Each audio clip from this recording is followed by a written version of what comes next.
আজ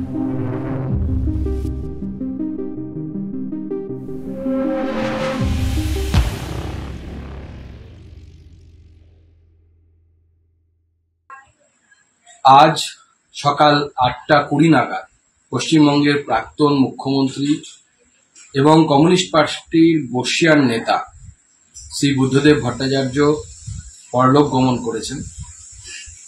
এই দুঃখের সংবাদে আমরা অত্যন্ত মর্মাহত। তার শোকসন্তপ্ত পরিবারকে আমার তরফ থেকে, আমার পার্টির তরফ থেকে আমি সমবেদনা জানাই।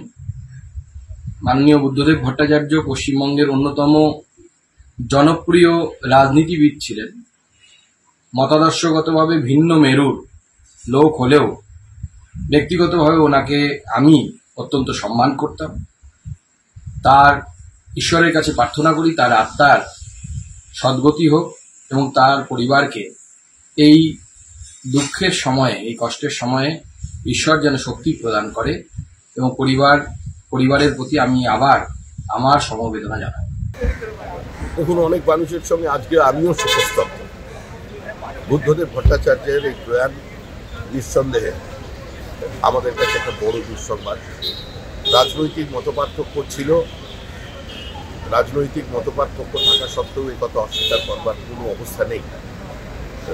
বুদ্ধদেব ভট্টাচার্য তার নিজের দলের সীমার মধ্যে থেকে একটা অসীমের সন্ধান করার চেষ্টা করেছে। তার সময় পশ্চিমবঙ্গের মাটিতে একটা শিল্প সম্ভাবনা তৈরি হয়েছিল। তার রাজনৈতিক স্বচ্ছতা, তার অর্থনৈতিক সততা, তার অনাড়ম্বর জীবনযাপন যে কোনো রাজনৈতিক কর্মীর কাছে একটা দৃষ্টান্ত হয়ে থাকবে। তার শোকসন্তপ্ত পরিবার প্রতি আমরা সমবেদনা জানাচ্ছি, তার আত্মার সদ্গতি কামনা করছি।